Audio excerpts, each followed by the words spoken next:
ይላል his face would burn everything of his creation as far as his gaze reach እይታው እስከደረሰ ድረስ ፍጥረትን በሙሉ ያጠፋል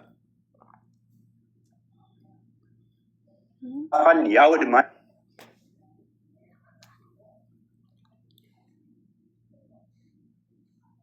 ክብር ላቀ ሚስትንም ልጅንም አልያዘም። የዚህ ኡስታዝ አሁን አላህ አልወለደም አልተወለደም እርሱ አንድ ነው ብሎ የሚለውን የነገሩት ማናቸው?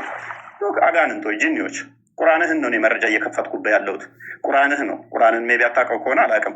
ሙሐመድ የአላህን ስም ሲጠራ አጋንንቶች ነበር የሚከመሩበት። አጋንንቶች ክምር ይሆኑበት ነበረ። ምን ይላል 18ኛው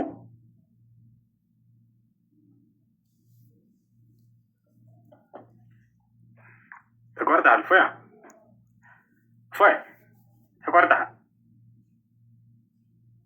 ኦኬ አይዞህ እንትን ነው በደንብ እንዲጠራልህ ነው። ሉክ ሱራ 72 ላይ የጋኔኖች ምዕራፍ ይባላል። በጋኔኖች ምዕራፍ ላይ ቁጥር 18 ላይ እነሆ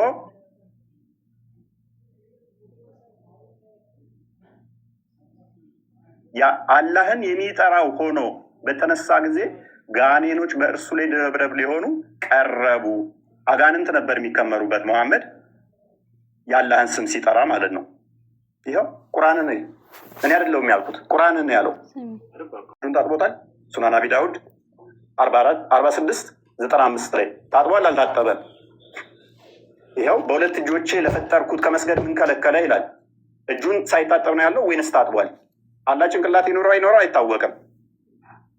የትኛው ነብይ ነው አምላኩ በጭቃ አብኩቶ ሰራኝ ጭንቅላት ይኖረው አይኖረው ግን አላውቅም ያለ ነብይ አለ? እጠይቅሃለሁ። አትሳቅና ተመለስ። ኡስታዝ ፊት ለፊቱን ያ ጎበዝ ሉክ እንደሱ ጎበዝ እንደሱ ስትሆን ያምርብሃል። አላህ 5 ጣቶች አሉት። እነኚህ ፓርቶች በፓርቶች የተገነባ ከሆነ እሱ ፍጡር ነው። 5 ጣቶች ስላሉ ያው 1 2 ብላችሁ መቁጠር ትችላላችሁ። ሳይ ሙስሊም 27:86 ኤል ታገኙታላችሁ። አላህ 5 ጣቶች አሉት። ይሄ 5 ጣቶች እጆች ያሉት ጠፍራለሁ የለውም? ወንድማችን ኡስታዝ አለው የለውም? ጣቶች ውስጥ ክፍል ናቸው ወይንስ ወጥ አንድ ናቸው? ክፍል ካላቸው ክፍሉ መሀሉ ቀዳዳው ፍጡር ነው ፈጣሪ ነው?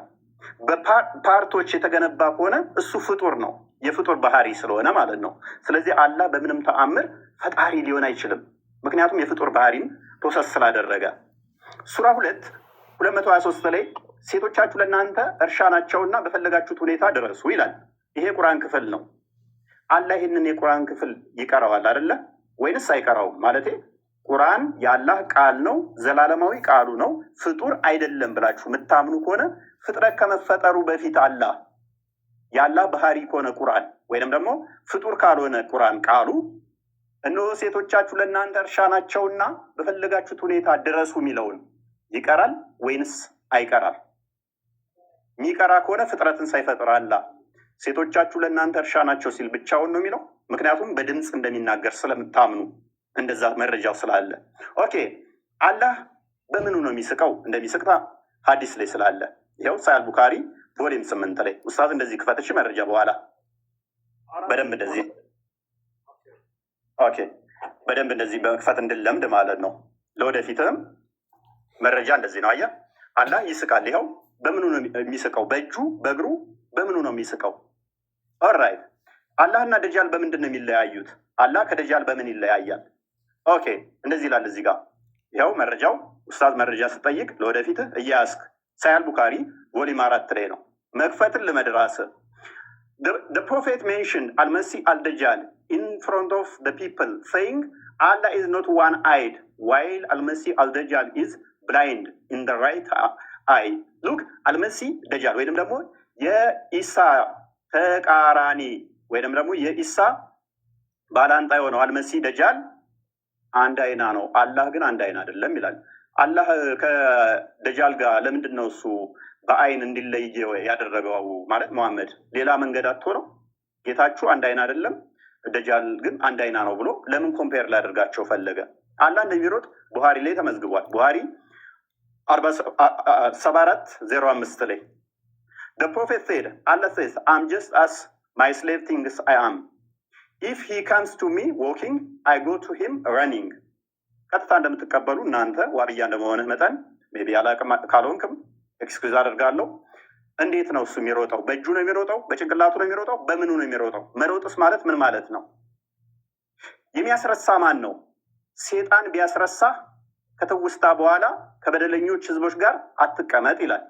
እዚህ ጋር ደግሞ ስንመጣ አንቀጽ ቦታ ብናስረሳ የሚበልጥን ወይንም ቢጤዋን እናመጣለን ይላል።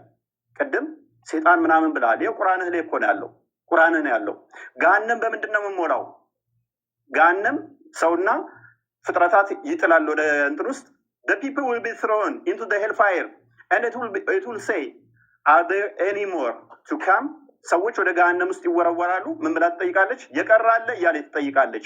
till Allah puts his foot over it አላህ እግሩን እስኪጨምርባት ድረስ። የአላህ እግር ገሃነምን የሚሞላ ከሆነ ፕሌስና ስፔስ ኦኮፓይ የሚያደርግ ፊል ማድረግ የሚችል ከሆነ እሱ ፍጡር ነው ማለት ነው። ቦታና ስፔስ ይፈልጋልና ቦታ የሚይዝ ነገር ሁሉ የሆነ ቦታ ላይ ገብቶ የሚሞላ ከሆነ እሱ ፍጡር ነው እንጂ ፈጣሪ አይደለም። ፍጡር እንጂ ይሄ የምታመልከው ፈጣሪ አይደለም ማለት ነው። የትኛው ነብይ ነው ገሃነም ፈጣሪያችን እግሩን ሲጨምርባት ከዛ በኋላ በቃ በቃ ትላለች ብሎ ያስተማረ አንድ ነብይ ታመጣለህ? በእስራኤሎች ልጆች ላይ በያዕቆብ ላይ አስማት የለም፣ በእስራኤል ላይ ሟርት የለም። በጊዜው ስለ ያዕቆብና ስለ እስራኤል እግዚአብሔር ምን አደረገ ይባላል ይላል። በያዕቆብ ላይ ሟርትና ሉክ አስማት የለም። ነብይህ ላይስ ሳያል ቡካሪ ቮሊም 4 ላይ ነብይህ ላይ ደግሞ ናሬትር አይሻ የነብይህ ትንሿ ምጥጥየዋ ልጅ ያገባችው በ6 ዓመቷ ያገባት አዳም እንዲህ ብላ ትተርካለች። ፕሊስ ሚዩት አድርጌዋለሁ።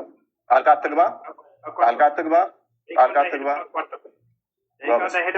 ሚጢጥየዋ ምናምን የሚል ቃል ተው። እፎይ ትልቅ ነህ በቃ ከዚህ በኋላ አረጀ እኮ በቃ ያለውን ነገር የተጻፈውን አንብብ። የተጻፈውን ያልባለ እየተባለልህ አይዞ ሚጢጥየዋ ይሻላል ትጠይቃለህ። ችግር የለውም። እሺ ታዳምጣለህ። በደንብ አዳምጣ። እየሰማህ ግን ጣልቃ ገባብኝስ?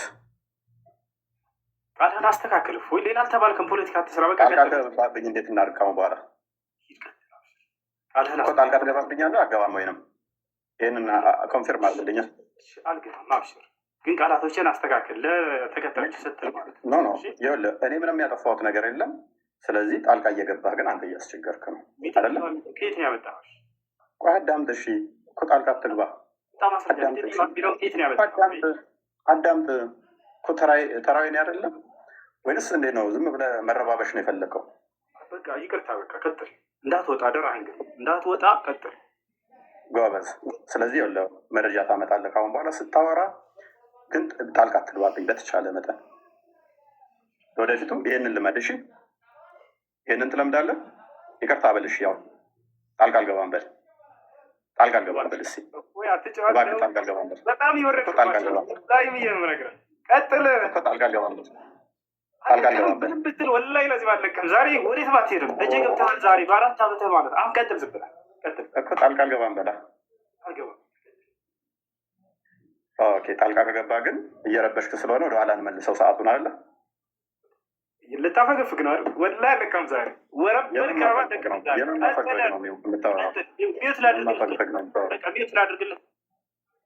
ሚዩት አድርግሽ ጎበዝ። ስለዚህ ታሁን በኋላ ጣልቃ አይገባም ወንድማችን ብዬ አስባለሁኝ።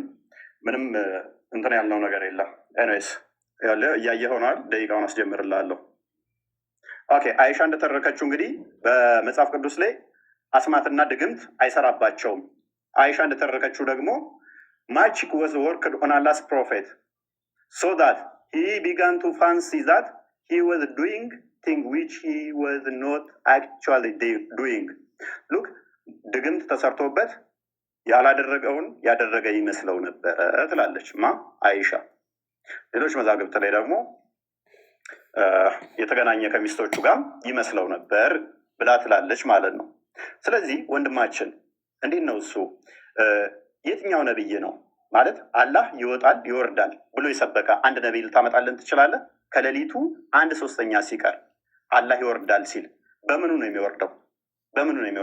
የአረፋት ቀን ይወርዳል ይለናል። እንዴት ነው የሚወርደው? መውረድ ማለት ምን ማለት ነው? ፖዚሽን ይቀይራል ማለት ነው። ዳይሬክሽን ይቀይራል ማለት ነው። ይሄ ደግሞ የፍጡራን ባህሪ እንጂ የፈጣሪ ባህሪ አይደለም። ታውቀዋለህ? ሜይ ቢ ተተማርክ። እንዴት ነው እሱ? በምኑ ነው የሚወርደው? በምኑ ነው የሚንቀሳቀሰው? በምኑ ነው የሚወርደው? በምኑ ነው የሚሄደውስ? ማለት መረጃ ታመጣልኛለህ? ቀጣይ ሌላኛው ዋናው አላህ አባት አይደለም ብላችሁ ታምናላችሁ። አላህ አባት ያልሆነው ለምንድን ነው? አባት ተብሎ ማይጠራበት ምክንያት ምንድን ነው? እሱ አላህ ልጅ የሌለው ለምንድን ነው? እሱ ነቢያቶች የሰበኩት ፈጣሪ አባት ተብሎ ይጠራል፣ አላህ ተብሎ ይጠራል? ኖ። ቁርአን ራሱ የተጻፈው ይህንን ለመቃወም ስለሆነ ሱራ 18:4 ላይ እነዚያን አላህ ልጅን ይዟል ያሉትን ሊያስፈራራ ወረደ ይላል። ለማስፈራራት ነው የወረደው። ያስፈራራው ቅድም ደግሞ እዛ ጋ ማን ነው ብሎናል? ሰይጣን ነው ብሎናል። ሊያስፈራራ ወረደ ይለናል። ማስፈራራ ለምን አስፈለገው? ለምን የሚያስፈራራን? ነቢያት የሰበኩትን ለምን የማትቀበሉት? ነቢያቶች እንደሰበኩት ታምናለህ? ለምሳሌ ሙሴ እንደዚህ ብሎ ያምናል። አንተ ታምናለህ? እናንተ አምላካችሁ እግዚአብሔር ልጆች ናችሁ ይላል። የአምላካችሁ የእግዚአብሔር ልጆች ናችሁ ታምናለህ አንተ እንደዛ ብለህ? ወይንስ ልክ አጋንንቶቹ እንደተናገሩት አላህ ልጅ የለውም ስላሉ አንተም ልጅ የለውም ትላለህ?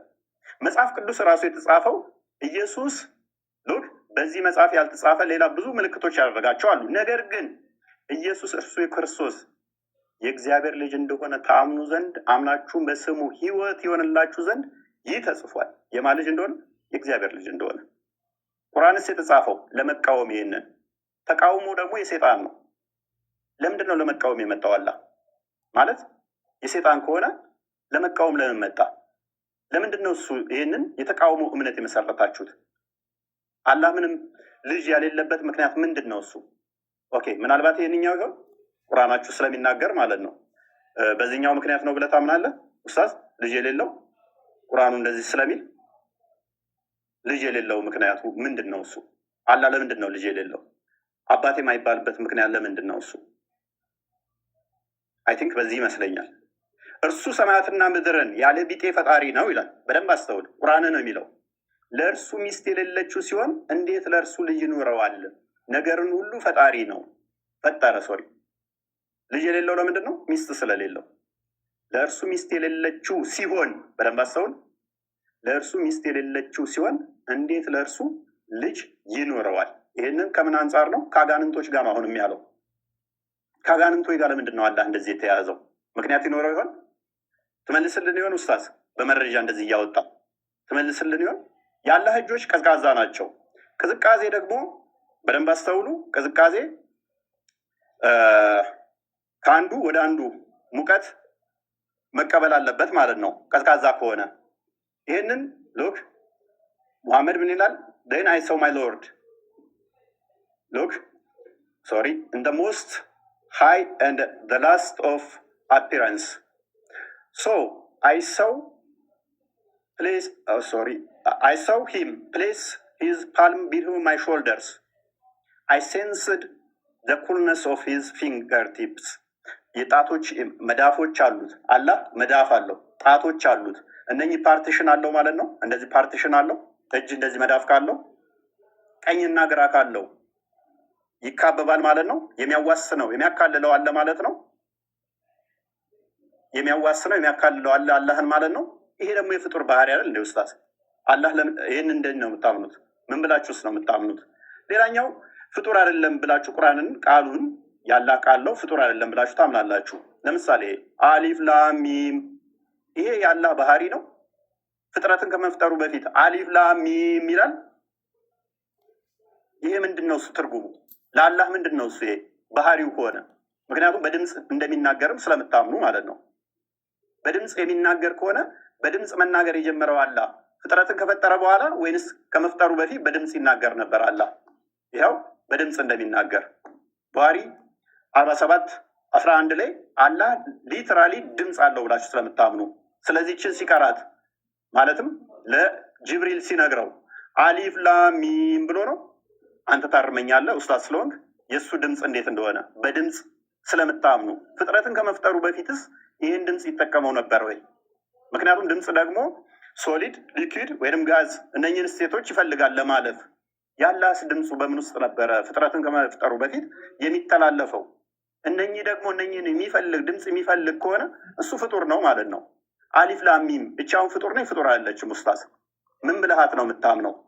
ሌላኛው ኦኬ ቁርአን ፍጡር ካልሆነ በደንብ አስተውል።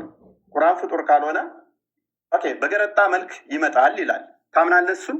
ምክንያቱም ቁርአን ነው ያለው። ይኸው ሱናን ሐዲስ ነው ያለው። ሱናን ኢብን ማጃ ቮሊዩም 5 ላይ ነው የሚገኘው ፔጅ 68 ላይ the Quran will come on the day of resurrection like a pale man and will say I am the one እያለ ይቀጥላል።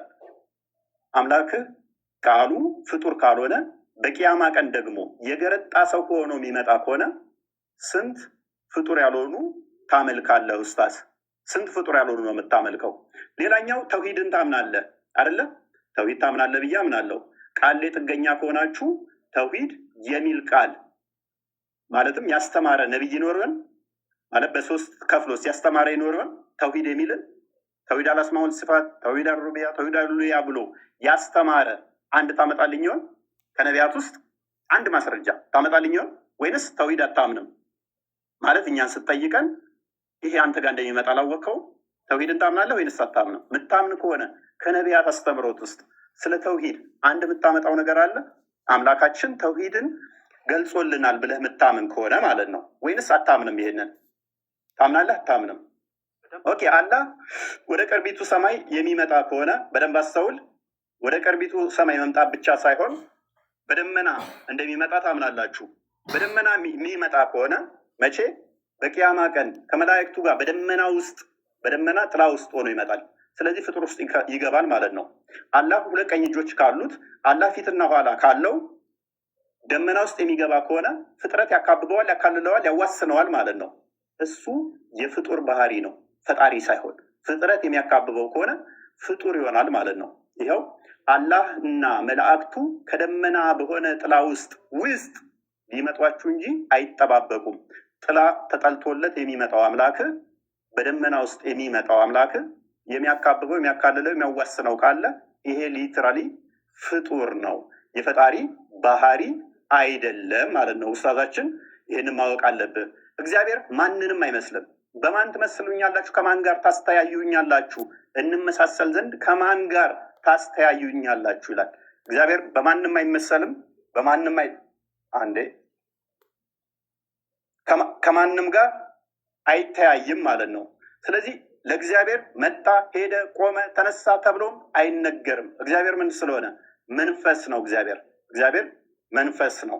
ሉክ ሰዓቱን ታይልኝ ከይቅርታ። ኦኬ ሰዓት ጨርሰናል። ቴንክ ዩ። መረጃ እየከፈትክ እንደዚህ ትቀጥላለህ። ጎበስ።